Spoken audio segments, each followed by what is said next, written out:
5వ అధ్యాయము 3వ వచనం చూసుకుందామండి.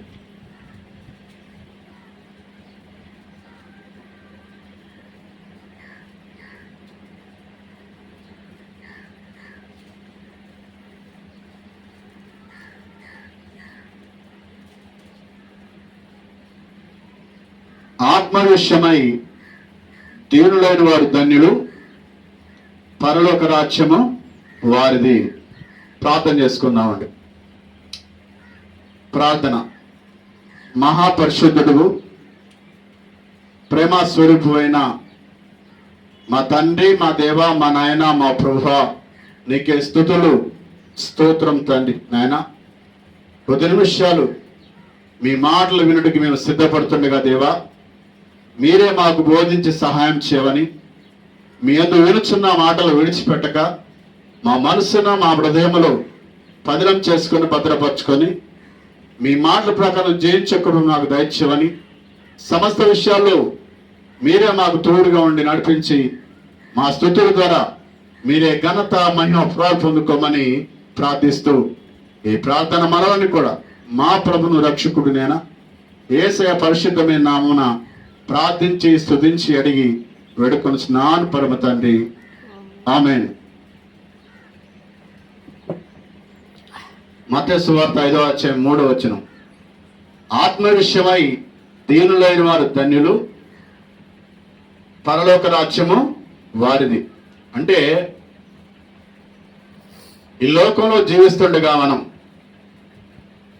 దేవుని పిల్లలంగా లేక క్రైస్తవులంగా పరిశుద్ధులుగా పిలువబడుతున్న మనము ఈ లోకంలో సంఘానికి, సమాజానికి మాదిరి చూపించాలంటే దేవుని నమ్ముకున్న ప్రతి ఒక్కరు కూడా తగ్గింపు జీవితం కలిగి జీవించాలంట. ఏం కలిగి జీవించాలి? తగ్గింపు జీవితం కలిగి జీవించాలి. ఎందుకంటే నీవు సంఘంలోకి పోయినప్పుడు కానీ, సమాజంలోకి పోయినప్పుడు కానీ, మరెక్కడన్నా పని చేస్తున్న చోట, ఆఫీస్ వర్క్ కానీ, ఇతరత్ర స్కూల్లో కానీ, కాలేజీలు కానీ, మరెక్కడికి పోయినా నీవు పని చేస్తున్న చోట నీకు అప్పగించిన పనిలో నమ్మకంగా ఉంటూ నీ పైన ఉన్నటువంటి అధికారులకు లోబడుతూ నీ పక్కనున్న వారితో కూడా తగ్గింపు కలిగి ఉండాలంట కదా. నీవు తగ్గింపు కలిగి ఉన్నప్పుడు నీకు ఎక్కలేనటువంటి ఎత్తైనటువంటి కొండను దేవుడు ఎక్కిస్తాడు, అవునా కదా. ఎప్పుడైతే మనం తగ్గించుకుంటామో మనం హెచ్చింపబడుతుంటాం. అలా కాకుండా మనకి మనముగా ఊహించుకొని, మనకు మనముగా అనుకొని, మనకు మనముగా ఆలోచన చేసి మనం హెచ్చించుకొని హెచ్చులో ఉండాలంటే దేవుడికి అది ఇష్టం ఉండదు కదా.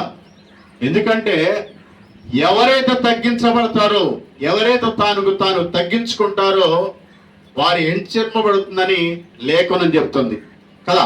ఎందుకంటే ఆనాడు యేసుక్రీస్తు ప్రభువారు కూడా పరలోకాన్ని విడిచి ఈ భూలోకానికి శరీరధారిగా, అంటే మానవ రూపం దాల్చి ఈ భూలోకానికి వచ్చి కదా, ఎక్కడ జన్మించండి ఆయన?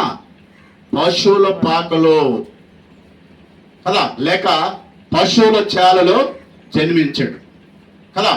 దేవాది దేవుడు ఆయన కదా. అయినా సరే మానవుని కంటే తక్కువగా కదా ఆయన పుట్టాలనుకుంటే ధనవంతుడు ఇంట్లో పుట్టలేడా? పుడతారా? ఆయన పుట్టాలనుకుంటే మంచి ఐశ్వర్యం కలిగిన ఇంట్లో ఆయన పుట్టగలడు, మంచి ధనవంతుడి ఇంట్లో పుట్టగలడు కదా. మంచి దేశానికి ఉన్నతమైనటువంటి ఆ పనిలో ఉన్నటువంటి అధికారి ఇంట్లో, లేకపోతే ప్రధానమంత్రి ఇంట్లో కదా ఈ దేశంలో ఉన్నటువంటి ఉన్నతమైనటువంటి స్థానంలో ఉన్నటువంటి అధికారులను కానీ, పెద్దలను కానీ, నాయకులను కానీ, ప్రతినిధులను కానీ, ముఖ్యమంత్రులను కానీ ఎక్కడైనా జన్మించగలడు. కానీ ఆయన తగ్గింపు కదా, మనకి తగ్గింపు జీవితం ఎలాగా ఉంటుందో తెలియటానికి మాదిరికరంగా మనకి ఆయన తానే ధనవంతుడై ఉండి కూడా దారిద్రుడిగా ఈ లోకానికి వచ్చినట్ట కదా. యేసుప్రభువారు ధనవంతుడా దరిద్రుడా? ధనవంతుడు. ధనవంతుడై ఉండే కూడా మానవ దారిద్ర్యాన్ని బట్టి మనల్ని ధనవంతులు చేయడానికి ఆయన దారిద్ర్య స్థితిలో, అంటే లేమి స్థితిలో, నిరుపేద స్థితిలో ఆయన జన్మించడం జరిగింది కదా. అంటే సాక్షాత్తు దేవాది దేవుడే మానవ రూపం వచ్చి పశువుల చాలలో కదా, ఎక్కడ చోటు దొరకకపోతే, ఎవరు కూడా ఆహ్వానించకపోతే, ఎవరు కూడా స్థలం వేయకపోతే పశువుల శాలలో కదా ఆ సత్రంలో జన్మించండి ఆయన కదా. అంటే దేవాది దేవుడే పరలోకం నుండి వీడి భూలోకానికి వచ్చి తనకు తానుగా తగ్గించుకొని తగ్గింపు జీవితాన్ని నీకు మనకు చూపిస్తుంటే కదా, మనకి మన జీవితం మనలో ఏమి లేకపోయినా కదా, మనలో ఏమి లేకపోయినా కదా, మన ఆలోచన ఎలాగ ఉంటుంది అంటే హైలో ఉంటుంది. ఎలా ఉంటుంది? హైలో ఉంటుంది. కాబట్టి దేవుని వాక్యం ఏమైనా సెలవిస్తుందంటే, ఎవడైతే తానుగా తగ్గించుకుంటాడో అతను హెచ్చింపబడతాడు కదా. ఎప్పుడైనా సరే మనం ఎక్కడైనా సరే దేవుని పిల్లలంగా ఉంటున్నప్పుడు, పిలువబడుతున్నప్పుడు, ఆహ్వానించబడుతున్నప్పుడు కదా, మనకి ఉన్నతమైనటువంటి పీఠాలను అంటే స్థానాలను మనం ఆశించకూడదు. ఆశించవచ్చా? ఆశించకూడదు. ఎందుకంటే మనకంటే గొప్పవాడు కదా, మనకంటే ప్రాముఖ్యుడు కదా, మనకంటే దగ్గర వాడు వచ్చినప్పుడు మనం ఏం చేయబడుతుంటాం? తృణీకరించబడుతుంటాం. అవునే కదా. కాబట్టి మనము దేవుని పిల్లలంగా ఈ లోకంలో జీవిస్తున్నప్పుడు చాలా తగ్గింపు జీవితం కలిగి ఉండాలంట మనం కదా. ఎందుకంటే మనం హెచ్చించబడాలంటే మనం తగ్గించుకోవాలి కదా. మనం తగ్గించబడాలంటే మనం ఏం చేయాలి? మనకు మనముగా హెచ్చించుకోవాలి కదా. కాబట్టి ముందు ఈ లోకంలో మనం జీవిస్తున్నప్పుడు ఎలాగ జీవించాలో మనం తెలిసి ఉండాలంట మనకి కదా. ఎందుకంటే ఆత్మవిషయమై దీనులారు ధన్యులు, పరలోక రాజ్యం వారిది. అంటే ఈ లోకంలో క్రీస్తును పోలే, క్రీస్తును మాదిరిగా నువ్వు తగ్గింపు జీవితం కలిగి జీవిస్తానంట. నీవు ఈ లోకాన్ని విడిచి వెళ్ళినప్పుడు, పరమందు చేరినప్పుడు నీకు అక్కడ మొదటి స్థానం ఇవ్వబడుతుందంట కదా. నీకు మొదటి స్థానం ఇవ్వబడుతుందంట. కాబట్టి ఈ లోకంలో జీవిస్తున్నప్పుడు మనం చాలా జాగ్రత్తగా ఆలోచన చేసి ముందుకు కొనసాగిపోవాలంట కదా. లేకపోతే ఏమైందమ్మా? లేనిపోని చికాకులు అంటే డిస్టర్బెన్స్, శోధన వచ్చే అవకాశం ఉంటుందని దేవుని వాక్యం మనకి తెలియపరుస్తుంది. హెబ్రీ పత్రిక 12వ అధ్యాయం 2వ వచనం చూసుకుందాం.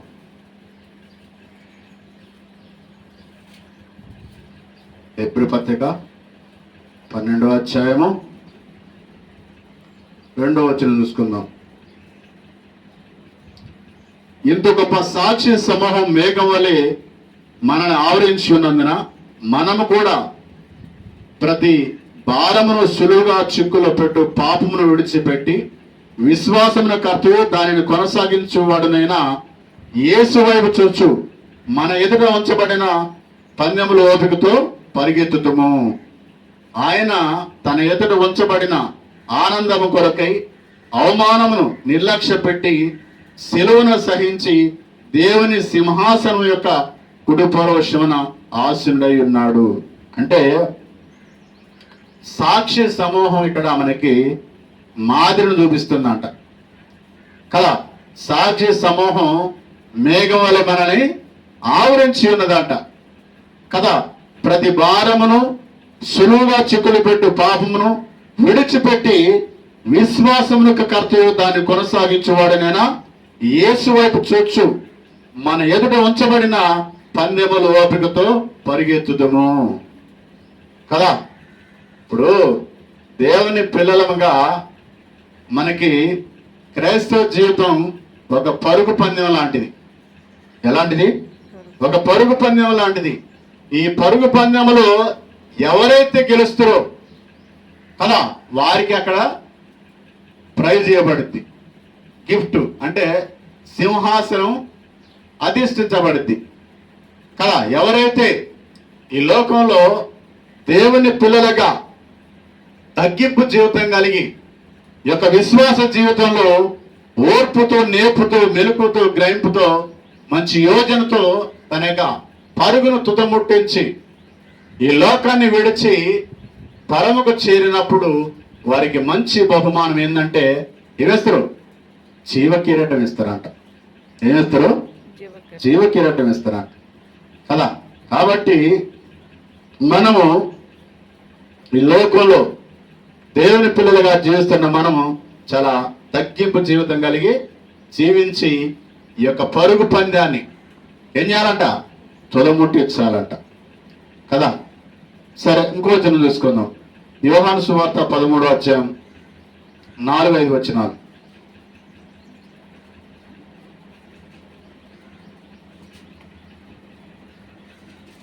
యోహాను సువార్త 13వ అధ్యాయము 4-5 వచనాలు.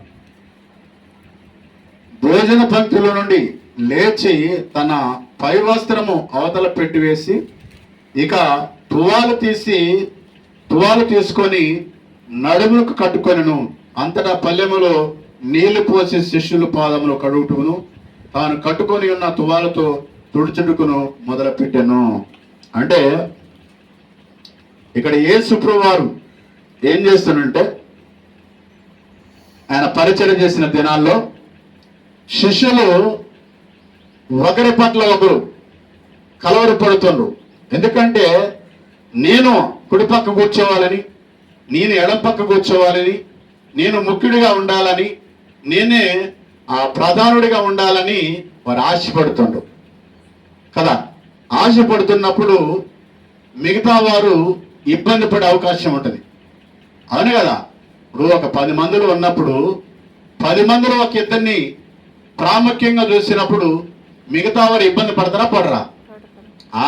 కాబట్టి ఈ విషయాన్ని గమనించాడు ఎవరు? యేసు ప్రభువారు. ఈ విషయాన్ని గమనించి వాళ్ళ మనస్సులో ఉన్నటువంటి కలవరాన్ని తీసివేయటానికి, తుడిచివేయటానికి ఆయన చేసిన పని ఏంటంటే, ఎప్పుడైతే నేను గొప్ప అని చెప్పేసి వారి మనస్సుల్లో, హృదయాల్లో కలవరం రేగుతుందో ఆయన వెనువెంటనే చేసిన పని ఏంటంటే, ఇక లాభం లేదని చెప్పేసి పరిచయం ముగించి శిష్యులందరినీ పిలిచి లైన్లో నిలబెట్టి కదా ఫస్ట్ పేతురుని కడుగుతుంటాడు. పాదాలకి నీళ్లు పోసి అడుగుతుంటే, ప్రభువా నన్ను ముట్టొద్దు ప్రభువా, నాకు కడగొద్దు ప్రభువా, నేను అర్హుడు కాదు ప్రభువా అని అంటుంటాడు. అయితే యేసు ప్రభువు ఏమంటాడంటే, నీవు నిలువెల్ల కడగబడితేనే కానీ నీవు నా శిష్యుడు అనబాను కదా.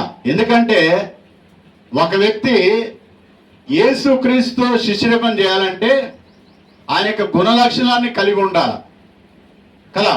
ఆయన గుణలక్షణాలు కలిగి ఉన్నప్పుడే ఆయనతో పాటు ముందుకు సాగే అవకాశం ఉంటుంది కదా. అలా కాకుండా ఆయన ఒక ఆలోచన, వీరొక ఆలోచన పెట్టుకోవడానికో ఆ పని ముందుకు సాగిద్దా? సాగదు. ముందుకు పోలేరు. అందుకే వాళ్ళ మనసులో ఉన్నటువంటి ఆలోచన ఎరిగి ప్రభు విని వెంటనే ఏం చేస్తారంటే, వారు పాదాల కడిగి తువాలతో, తుండుతో తూడుతారంట కదా. తూడ్చినప్పుడు వారిలో ఉన్నటువంటి కలవరం తొలగిపోద్ది కదా. వారిలో ఉన్నటువంటి కలవరం తొలగిపోయి వారంతా కూడా ఐక్యత కలిగి, ప్రేమ కలిగి, సమాధానంతో ప్రభు ఎదుట సంతోషంగా ఉండటం ప్రభు చూస్తాడు కదా. అంటే మనం సంఘముగా సమాజముగా చేరి ఉన్నప్పుడు నేను గొప్పవాడిని, నేను మొదటివాడిని, నేను ప్రాముఖ్యుడిని, నేను ఇంకోటి అనేటువంటి కలవరాలు వస్తూనే ఉంటాయి కదా. వస్తున్నప్పుడు ఆ యొక్క సంఘాన్ని లేకపోతే సమాజాన్ని నడిపిస్తున్నటువంటి వ్యక్తులు ఏం చేయాలంటే, శక్తులు కదా, వారి మనసులో ఉన్నటువంటి కలవరాన్ని తీసివేసినప్పుడు వారు సంపూర్ణంగా మీకు లోబడి మీతో పాటు ముందుకు కొనసాగే అవకాశం ఉంటుంది. అవునా కదా? అలా కాకుండా వారి మనుషుల్లో కలవరం ఉందనుకో కదా, ఎంతసేపటికి అరే నేను కూర్చుంటూ పోయేది, ఆయన కూర్చుని నాకంటే ముందుగా కదా, అనేకమైనటువంటి ఆలోచనలు వస్తుంటాయి. ఆలోచన వచ్చినప్పుడు ఆ పని కానీ పరిచర్య కానీ ముందుకు సాగే అవకాశం ఉండదు, కుంటుపడుతుంది. కాబట్టి యేసుప్రభువు వారు చెబుతున్న మాట ఏంటంటే, తగ్గింపు కలిగి ఉండాలి కదా, తగ్గింపు కలిగి ఉండాలి. ఎవరైతే తనను తాను తగ్గించుకుంటారో వాళ్ళు హెచ్చించబడతారంట కదా. తనకు తానికి ఎవరైతే గొప్పగా హెచ్చించుకుంటారో వాళ్ళు తగ్గించబడతారంట కదా. మనం ఏం చేయాలి మరి? తగ్గించుకోవాలా, హెచ్చించుకోవాలా? తగ్గించుకోవాలని దేవుని వాక్యం మనకి తెలియజేస్తుంది. సరే, ఇంకో వచనం చూసుకుందాం. కీర్తన గ్రంథము 133వ అధ్యాయము 1వ వచనం. కీర్తన గ్రంథము 133వ అధ్యాయము 1వ వచనం. సహోదరులారా, సహోదరులు ఐక్యత కలిగి నివసించుట ఎంత మేలు, ఎంత మనోహరము కదా. సహోదరులు అంటే ఎవరు? సహోదరులు అంటే ఎవరు? ఒకే ఉదరము నుంచి పుట్టిన వారు కదా, అంటే ఒకే గర్భం నుంచి వచ్చిన వారిని సహోదరులు అంటారు కదా. ఇక్కడ సహోదరులు ఎవరంటే, యేసు రక్తంలో కడగబడినటువంటి ప్రతి పురుషుడు కూడా సహోదరులే కదా, ప్రతి వ్యక్తి కూడా సహోదరులే. అందుకే దేవుని పిల్లలంగా ఉంటున్న మనము, మన సంఘాలు వేరు కావచ్చు కదా, మన యొక్క సిద్ధాంతాలు వేరు కావచ్చు, మన పేర్లు ఏదైనా కానీ మనం ఏం చేయాలి? ఐక్యత కలిగి ఉండాలి అలా. ఐక్యత కలిగి ఉన్నప్పుడు మనం ఎలాంటి సమస్యనైనా సరే ఎదుర్కొనే అవకాశం ఉంటుంది. అవునే కదా? ఎలాంటి సమస్యనైనా ఎదుర్కొనే అవకాశం ఉంటుంది. ఎలాంటి విపత్తునైనా మనం అధిగమించి ముందుకు కొనసాగే అవకాశం ఉంటుంది కదా. మనలో ఐక్యత లేకపోతే ఆ సమస్యను మనం అధిగమించలేము కదా. మనలో ఐక్యత లేకపోతే ఆ సమస్యను మనం చేయించలేము కదా. మేలుకు బదులు ఏం జరిగింది? కీడు జరిగింది కదా. కాబట్టి దేవుని పని ముందుకు సాగాలంటే, దేవుని పనిలో మనం అందరం ఏం చేయాలి? పాలు భాగస్థులమై సహోదరులుగా, సోదరీమణులుగా మనం ఏం చేయాలి? ముందుకు కొనసాగుతూ ఆ పనిని, పరిచయను ముందుకు తీసుకొని వెళ్ళాలంట కదా. అలా వెళ్ళినప్పుడే ఆ పని విస్తరించబడిద్ది, వృద్ధి చెందిద్ది. కాబట్టి దేవుని పిల్లలంగా మనం కదా పని విషయంలో, పరిచయ విషయంలో ఎలా ఉండాలి? ఐక్యత కలిగి ఉండాలని దేవుని వాక్యం మనకి తెలియపరుస్తుంది. 1 సమూయేలు 17వ అధ్యాయం 17వ వచనం చూసుకుందాం.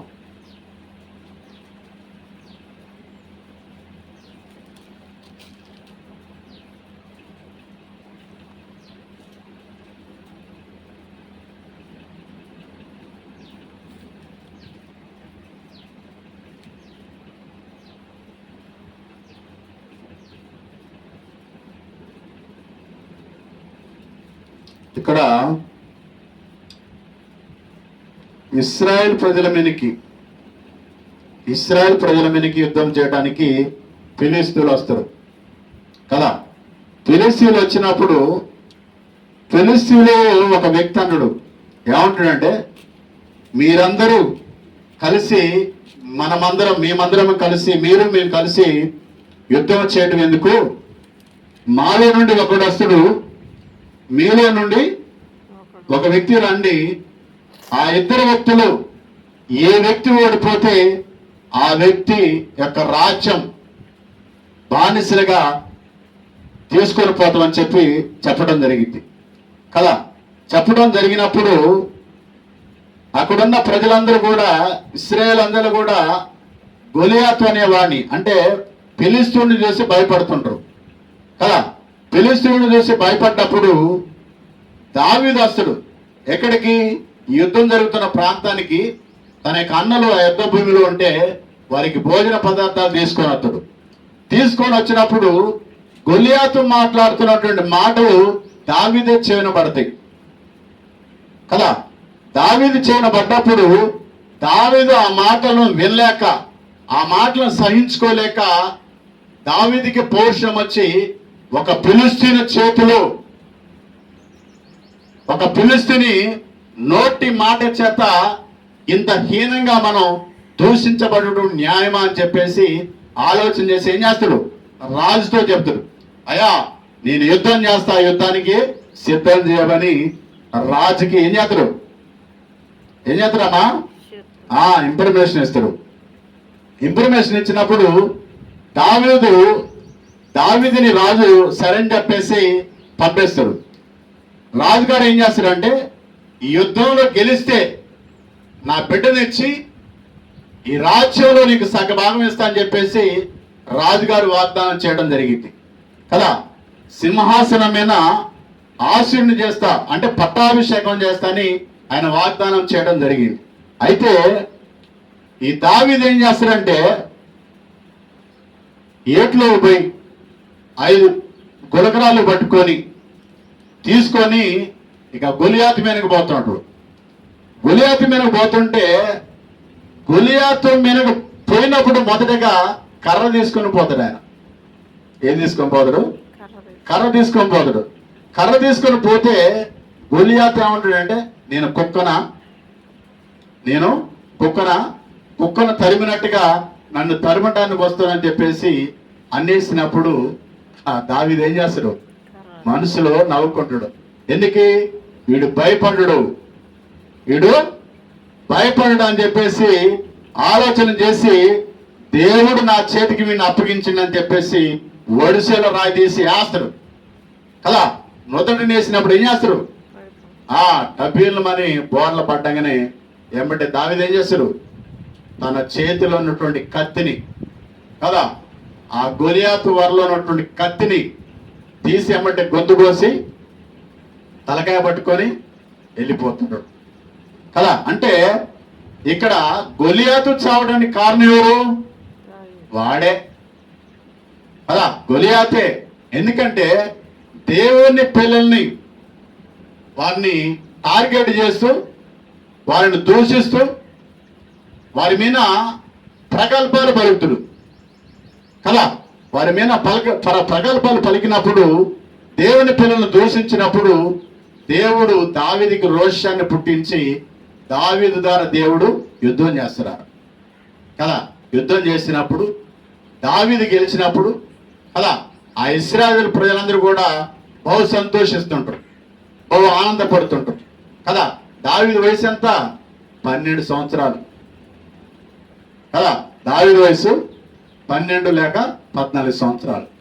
కానీ వాడు చూస్తే 6 మూల జానుడు వాడు గొలియాతు అలా పెద్ద ఆచారపడు, అంటే దాదాపు 12-14 అడుగులు ఉంటాడు మనిషి అలా. వాడి ఈటనే ఒక మనిషి మోసుకొని రావాలి, వాడు పట్టుకుని ఈటనే, వాడి చేతులను ఈటని ఒక మనిషి మోసుకొని రావాలి కదా. అంటే అంత బరువు ఉంటుంది అనమాట, అంత వెయిట్ ఉంటుంది అనమాట ఈట కదా. వాడు నిలబడితే దావీదు ఎక్కడ ఉన్నాడు? మోకాళ్ళ దాకానే ఉంటాడు, మోకాళ్ళ కిందకే కదా. కానీ వాడు గర్వించి కదా ఏం చేసుకోండు, తనకు తానే మరణాన్ని కొని తెచ్చుకోండు కదా. తనకు తానే మరణాన్ని కొని తెచ్చుకోండు. అంటే వాడు తగ్గి ఉంటే ఇదంతా ఉండకపోయేది కదా. ఆ యొక్క ఫిలిష్తీయులలో నా అంత బలాడు లేడు, నా అంత మునగాడు లేడు, నా అంత ధీరుడు లేడు, సూర్యుడు లేని అలా వెర్రేగిపోయి ఏం చేసి లాస్ట్కి బాలుడు చేతిలో బలైపోయాడు. ఆఫ్టర్ ఆల్ దావీదు వయసు 12 లేక 14, బాలుడు చేతిలో బలైపోయాడు. ఎప్పుడైనా సరే మనం మనల్ని బట్టి మనం అతిశయించకూడదంట కదా. మనల్ని బట్టి మనం అతిశయించకూడదు. మనకున్న జ్ఞానాన్ని బట్టి కానీ, మనకున్న తెలివితేటలను పట్టుకొని, మనకున్న సంపదను బట్టి కానీ కదా, మనకున్నటువంటి ఐశ్వర్యాన్ని బట్టి కానీ కదా, మనకున్నటువంటి బలాన్ని బట్టి కానీ, మనకున్న శక్తిని బట్టి కానీ, దేన్ని బట్టి కూడా మనం అతిశయించడానికి లేదు. ఎవరైనా నశించాలి? మనం ప్రభు అందే దేవుని అతిశయించాలి. దేవుడే మన అతిశయం ఉండాలి కదా. అలాగున్నప్పుడే మనం అనేకులకి మనం కదా మాదిరికరంగా ఉండే అవకాశం ఉంటుంది అనే కదా. ఏం చెప్తుంది వాక్యం? ఏం చెప్తుంది? తగ్గించుకోవాలంట. తనకు తానుగా తగ్గించుకున్నవాడు యాజరు హెచ్చింపబడతారని దేవుని వాక్యం మనకి తెలియజేస్తుంది. కాబట్టి దేవుని మాటలు మనం చాలా జాగ్రత్తగా గమనిస్తే కదా దేవుని యొక్క మనసు ఏంటో, దేవుని యొక్క ఆలోచన ఏంటో, దేవుని యొక్క ఉద్దేశం ఏంటో మనకి తెలియపరచబడుతుంటుంది అవును కదా.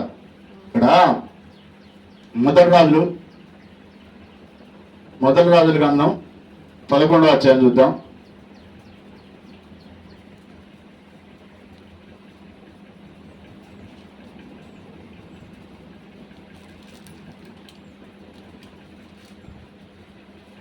మొదటి రాజులు 10వ అధ్యాయము 23వ వచనం చూద్దాం. ఈ ప్రాకారము రాజైన సొలొమోను ధనము చేతను జ్ఞానము చేతను భూపతులందరూ అధికుడై ఉండెను. అతని హృదయం మందు దేవుడు ఉంచిన జ్ఞానవాకులు వినుడికై లోకులందరూ అతన్ని చూడగోరిరి. అంటే ఒకప్పుడు సొలొమోను చూడటానికి కదా ఆ చివరనటువంటి తూర్పునటువంటి ఆ రాణి కదా, రాణి కూడా వచ్చినట్టుగా మనం బైబిల్లో చూస్తుంటాం కదా. అంటే చివరనున్నటువంటి రాజులు కూడా సొలొమోను చూడటానికి వచ్చినట్టుగా మనం ఇక్కడ బైబిల్లో మనం చూస్తుంటాం కదా. 11వ అధ్యాయము 10వ వచనం చూసినట్లయితే, 9 నుంచి చూసినట్లయితే, ఇశ్రాయేలు దేవుడైన యెహోవా అతనికి 2 మార్లు ప్రత్యక్షమై నీవు ఇతర దేవతలను వెంబడిపోలేదని అతనికి ఆజ్ఞాపించను. సొలొమోను హృదయం ఆయన యొద్ద నుండి తొలగిపోయాను.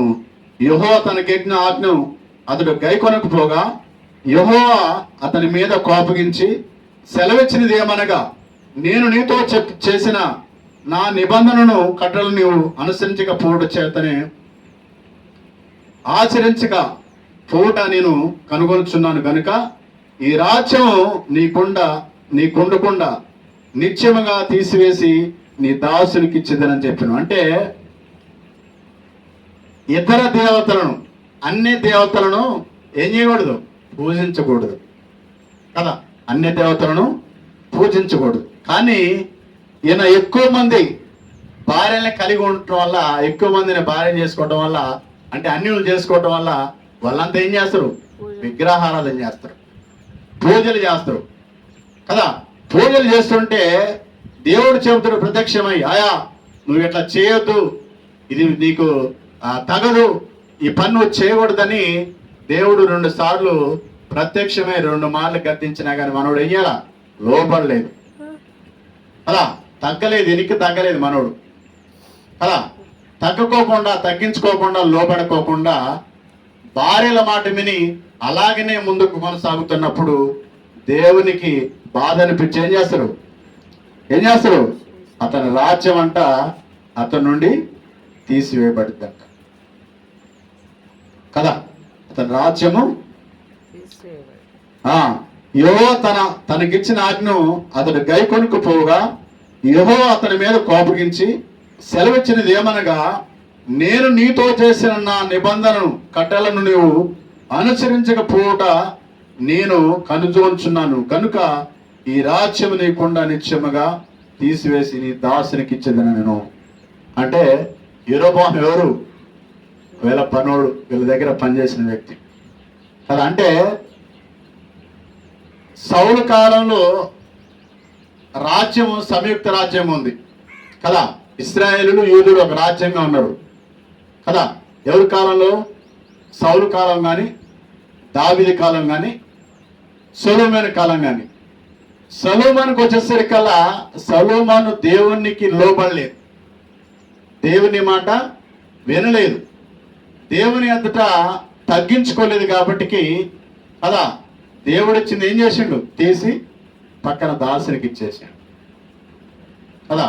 అంటే దేవుని మాట మనం వినకపోతే కదా, దేవుడు చెప్పిన విధానంగా మన జీవితాన్ని మనం నడిపించుకోకపోతే దేవుడు ఏది చేయడానికైనా వెనుకాడంట కదా.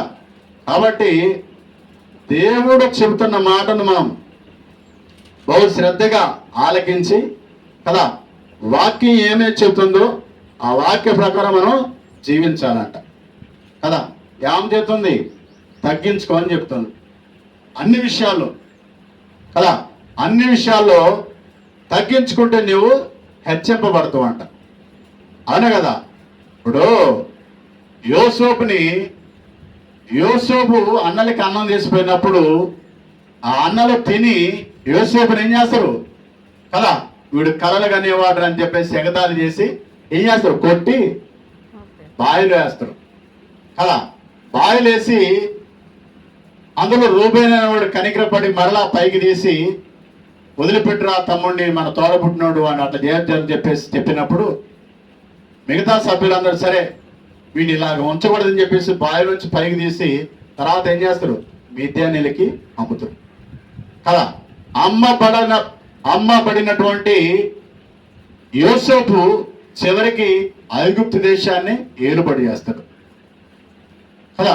అంటే అన్నల ఎదురు తగ్గి ఉన్నాడేనా, దేవుని ఎదురు కూడా తగ్గి ఉన్నాడు కదా. ఎవరైతే తనకు తానుగా మనుషుల ఎదురుగానే దేవుని ఎదురుగానే తగ్గి ఉంటారో దేవుడు వాళ్ళు ఏం చేస్తారు? హెచ్చింపజేస్తాడు.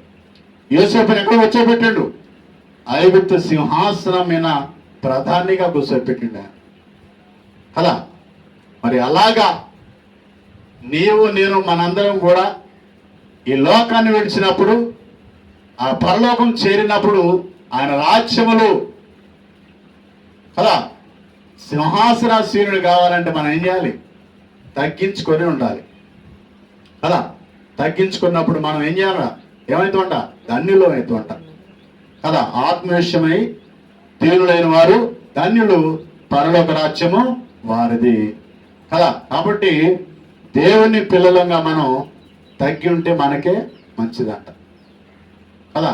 తగ్గి ఉండాలా? మరి మనకు మనముగా హెచ్చించుకోవాలా? తగ్గి ఉండాలి. కాబట్టి విన్న వాక్యాన్ని విడిచిపెట్టక మనసులో భద్రపరచుకొని ఈ మాటల ప్రకారం జీవించాలని తెలియజేస్తూ ఈ వాక్యాన్ని ఎంతో ముగిస్తున్నాను. మీ అందరికీ వందనాలు. God bless you all. ప్రార్థన చేసుకున్నాం.